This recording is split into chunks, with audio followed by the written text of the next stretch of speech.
Skyrim is a game that I've played a good bit, but certainly got into late on account of being 7 when the game came out. And while I'm certain many of you were old enough to play the game when it had come out, or, had parents that were just chill with M-rated games, that was not my case. That being said, I have thoroughly enjoyed playing Skyrim back when I bought it back in 2019. It was a game that I found to be both simple, but fun. Not having a story that I had to stick to due to its open world nature, but, I could if I wanted to.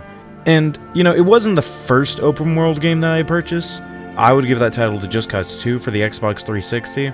The actual trackable list, I can see that I got a GTA 5 in December of 2018 back on Steam, being especially late to the party, which is a trend that will exist for many M-rated games of that time that, came out during my childhood. Despite that, it was the first game that I played that was both open world and had a multitude of choices, so I wanted to take a look at it from my current perspective and see how I feel about the game.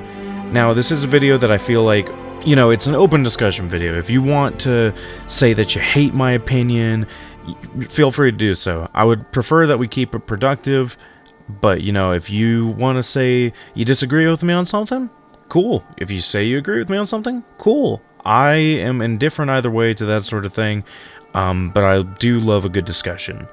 But with that aside, let's get started.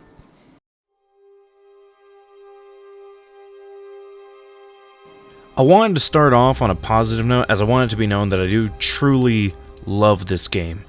I'm not going to pretend and just hate on a game just because of the fact that it has been reproduced so many times that would make an Alabama family tree look more like a maple tree and less like a cul-de-sac. I would say a NASCAR track given the area, but that assumes anything comes out from the left in that tree.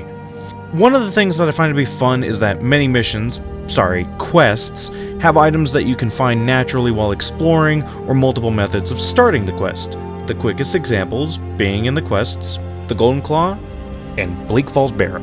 The Golden Claw quest for many players starts when you enter the shop in Riverwood. You hear the siblings, Lucas and Camilla, fighting with each other about the recent robbery of their shop for a single item, a Golden Claw. Pretty valuable. Both want it back. Lucas doesn't want to risk their necks to get it back, but Camilla's pretty annoyed with his lack of action. She's irate over this. You can start the mission by either talking to Lucas, who will mention the location it was last rumored to be, Camilla, who will start by talking and walking you in the general direction of the claw, but alternatively, you can talk to Orgnar, the local innkeep, who will tell you about the last known location of the claw if you ask about local rumors. And I think including Orgnar into the start of the quest, as Mela, helps to bring together a good feeling of a local community and world building. Because for me, I grew up in a smaller community, so local stories tend to spread pretty rapidly. And even then, neighboring places, we got to hear stories of that. But to be more specific, for us, we had a car drove into our local mall, and that was very fun. You definitely, But that aside, the mission unfortunately does not have alternative outcomes if you choose to get the claw before talking to either Lucas or Camilla. They kind of just have the exact same dialogue. But the mission will lead you to the Dragonstone, and when you bring it into Farengar, he comments on how glad he is that the Jarl is finally bringing in people that are competent at the job and, good for work. And while it's a small detail and change, it's nice. Also, your character will proceed to give a little unique dialogue saying, when he's asking for the stone, oh, you mean this stupid thing? Yeah, this rock? And I think that's funny. Another thing I like about the game is the story and how reading the books in the game gives you, a lot of lore around the, world of the game. And I'm not going to get into that too much. Not everybody enjoys lore dumping. Trust me, I could ramble about things, but I'm also not nearly qualified enough to really talk about the lore of the game. I've never taken the time to truly look into it. Now, if there's enough interest, I might, take the time to make a lore video on it, but I don't know. But having said that, it is fascinating watching the "we're left with no arms right in" the power struggle between the Imperials and the Stormcloaks. Because later into the game, they actually set aside their conflicts temporarily to engage with the threat of the dragons, which I find to be interesting because it's kind of reflective of some real-world war conflicts. For example, with Germany and the Soviet Union having their conflicts in World War II, it actually caused the Soviets to leave the Axis powers and join into the Allied powers temporarily, so that way they could take on a common enemy. And I find that to be a bit of an interesting similarity. The music is also just phenomenal, as you might have been able to tell by my use of it in the background throughout the majority of this video. Ooh, fourth wall break. But Jeremy Soule and all of the talented musicians just did a great job for this game. And if you haven't heard of Jeremy Soule before, I hadn't either, and felt as though it would do proper justice to recognize him, as I feel many of us tend to mostly think of a specific developer or publisher for the games that we play. And according to his Wikipedia, he has also worked on the scores for, and I quote, Oblivion, Morrowind, Guild Wars, Star Wars Knights of the Old Republic, Warhammer 40k Dawn of War, and some of the Harry Potter movies. The fact that I hadn't really heard of him prior, yet he'd been making such astonishing scores, makes me a bit upset that, we don't really, as a collective, give him proper acknowledgement for his work. But also, I do have to acknowledge at the same time, he has been given an ungodly amount of work and pay from his reputation in the orchestral business. So, at the end of the day, I don't really feel bad.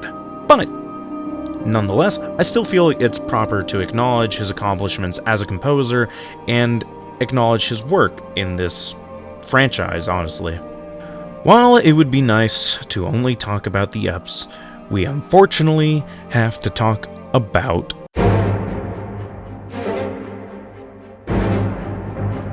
and though I love this game, there are many. For instance, remember how I was talking about the quests earlier? One of my biggest issues with this game is that, while you do have many choices in the quest that will inevitably sidetrack you away from the main quest, ooh, side quest, ooh, Daedric artifact, ooh, many of these decisions are ultimately linear. And, I wish there were more things as simple as assassin encounters for using the intimidate approach on people of high status. They use their money to influence, your quests and all that, blah, blah, blah. I don't know. Or maybe a reputation system that causes villagers to be more scared of you if you use intimidate on them and all that kind of stuff. And we do have the thing for, race or vampirism and all that, but, it tends to lead to scripted dialogue where people will just talk to you in a scared way when you aren't interacting with them, but then you talk to them in a normal way, just press E on them, and guess what? They talk to you pretty much the same. And what I find to be the most perplexing about that is, though I've never played it myself, I've still seen and witnessed that they have a system for vampirism set up in Morrowind where, many characters would negatively interact with you or would just attack you outright. You would basically just lose all access to shopkeepers, unless I'm forgetting about maybe one specific one that would accommodate you. And it would have been nice to see a similar system introduced into Skyrim. Maybe a little more forgiving. Having some merchants that don't mind vampires, or maybe having the Thieves Guild being willing to sell items to you, but at a higher rate if you haven't completed all their quests and become, spoiler alert, the leader, because it's Skyrim. You become the leader of literally everything at the end. Winterhold, the Thieves Guild, you got the killer dudes, all of them. I'm gonna get flanked for that later, but the Dawn of War DLC does kind of address this, but if you approach the DLC as a vampire, they basically just go, "Hey man, I see that you are a vampire. That's not cool, but you can always come back later as not one of those." And sometimes it's just a bit baffling. Another thing that I'm not gonna hark on too long is the repetitiveness of dungeons and caves and all that kind of jazz. You know, you got some of the unique ones, but most of the unique ones are reserved for either main quests or they're reserved for like Daedric artifacts. And I'm not saying that, you know, everything needs to be super complicated and in-depth, because that would be way too much work for the developers, and I'm not about to, you know, make somebody put in that much work and that much detail and that much suffering because they need everything to be perfect, because gamers can never be satisfied. What I will say, they could have done with so many less caves, so many less dungeons and what have yous. Just would have been so much better had they included less of those, but like more higher quality ones. It's just something that I have some new, like, I get annoyed by it at times. Lastly, I want to discuss a common game balancing concept as a whole. I just cannot stand difficulty sliders that ultimately just equate to the following. On the lowest difficulty, touching something creates a black hole, ending the former, present, and future reality that your enemy once had. They are reduced to atoms, their lineage with it. Nothing of them will ever remain. No one will ever remember them. And then at the highest difficulty, you got enemies they eat attacks, like a morbidly obese child with a neglectful parent eats dollar store candy. And I just prefer for game difficulty to fall more in line with new enemies, or maybe the wizards cast new spells, spell of testicular torsion, or just spells above your level. I don't know. Because technically, say in like Dark Souls, it just kind of does that, where enemies just get more health and damage, unless it's Dark Souls 1 and 2, in which case you do get new enemies, you know, and some demon kind of guys, the Red Phantoms, those dudes. But like, it's, you know, you can make that argument that Dark Souls 3, Elden Ring, Bloodborne, actually not Bloodborne, because Bloodborne does every now and then introduce new enemies. You can make the argument that Dark Souls 3 and Elden Ring don't meaningfully increase difficulty upon ascension to a New Game Plus, but that's the thing. It's New Game Plus. You've already beaten the game by the time, like, you've gone through everything in the game.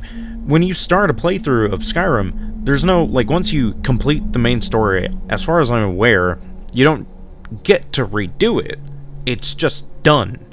So, increasing the difficulty is literally just, you know, taking Alduin and making his health pool way, way higher. And let's be honest, by the time you get to Alduin, even if you know, have his health pool at 2 trillion damage, you just know you're gonna have that one build that's going to just atomize him regardless. So, real fun. All it does is basically just make the early game harder. Later on, it's not even that bad. Point being, I just want games to have a difficulty spike in a meaningful way, not just increasing enemy health and damage. This segment's going to be a couple of things that I don't believe to be outright negative, but perhaps I just don't particularly love what's going on with them. And alternatively, it could be something that I enjoy, but, you know, either I've seen people complain about it or just could understand people not liking it as much as I do at times. And having said that, combat is one of those derisive things in this game to many. I personally like the simplicity of the combat. To me, way too many games are implementing either combo systems or just a bit complicated in their combat implementations. And to me, one game that I want to get into, Elden Ring Night Reign, is kind of one of those. And I want to get into it because I love the Soul series. But I feel like it's too fast-paced for me. I generally take the Soul series kind of slower just because I enjoy it, and then I get through the main game, and then I'm like, oh, cool, I can go through it even faster now. And I know it's kind of like that, but it's not the same. I never really believed that Elden Ring had a complicated combat system, but it did feel like it was teetering on the edge of how many buttons could be implemented, you know, into the game without it feeling like my controller needed, you know, an extended magazine. But it's not like I'm saying that complex controls are impossible to learn. You know, I've played many characters in Marvel Rivals that have a complex button layout, refreshes, and all this and that. But what I am saying is that I like to have games that permit me to just take a break, something to disengage. I don't need every game to be complicated. Another thing that's kind of here nor there, while I love the voice actors of this game and the games prior, as well as their work on the Fallout series, I also feel as though it can be pretty annoying to go from Markarth to Falkreath to Whiterun to Solitude and hearing the same people over and over again. When researching for this video, I saw that there were over 70 voice actors that worked on this game. Subtracting the 12 that worked on the DLC exclusively, that still leaves around 60 working on the main game, and that made me wonder, why then am I hearing the same voice over and over again? And so I scrolled through the wiki to see who voices who. There are many that voice a singular, maybe two characters, a fair, reasonable amount of work, or maybe even light work. Wes Johnson is listed as having voiced 7 characters and some additional voices. A lot of work, still feasible. Gideon Emery, 6, still a lot of work. Doesn't explain the repetition. Paul Gannis alone voices 30 named characters. 30! And he doesn't even have the most roles to play, man! Seriously, I mean, take a look at the voice actors wiki of Skyrim and tell me that it wouldn't give Hermaeus Mora a Hermaeus brain hernia. My god! And once again, I do have to repeat, they did a phenomenal job, but you gotta admit that the general good shopkeepers aren't generally good at not being repetitive. I get it, you'd sell your sister in a heartbeat if you had one. Though I don't have as many hours as others on Skyrim, with my hours currently standing at 204.4 on Steam, and somewhere around 50 on PlayStation, probably going to be more by the end of this video, had to make some, footage for it, I still think that the game is extremely fun. I don't want to include mods into this video, because they aren't a natural part of the game, and to be fair, many games can be made better with the overwhelming force of mods that are on Nexus. Skyrim is fun without mods, and I think a game, in order to properly criticize it, has to be fun without mods. And Skyrim's one of those. It's still a fun, enjoyable experience without all of the mods that you can add, and there's tons. It's phenomenal. But I will say, it does undeniably have some problems that can be best described as a game that felt dated for its time while also being ahead of its time. Kind of like making a new candy. Everybody's going to be interested in a new sweet, but they just didn't add enough sugar to it. Everybody's interested in this new texture and this new form for candy, but it's just maybe not as sweet in some areas as you'd hope it could be. And that being said, once again, you can always get mods for free on PC and enjoy the wonderful talents of passionate individuals just looking to, make something that they feel would be cool for the game. Or the rogue side of Skyrim and Nexus. There's a lot for that. Good God. Or, alternatively, Bethesda's terrible, terrible mod. Paid mods. Paid. By the way, paid. You have to pay for them. Yeah, that's gonna be my only take on that part.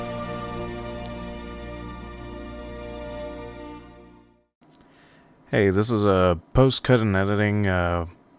Mark here just spent way too much time finishing up this recording so that way I could finish it before I go on vacation. But I just wanted to say thank you for clicking my video. Thank you so very much for your time. If you're hearing this or if you're not, regardless, I just thank you for your attention. And I thank you so much for hearing out my amateur work. And I greatly appreciate you. It's surprisingly a lot of work to actually edit this. and I'm not altogether experienced. That definitely has a part to do with it, but surprising. It's a lot of work, and I'm glad to say that I can take pride, at least to myself, that I feel like I did pretty decent on this. Maybe could have done better with research, but at least I felt like, I put in a good amount of work in the editing. So, but I just wanted to say thank you once again for everything, and hopefully I'll get to see you again in another video.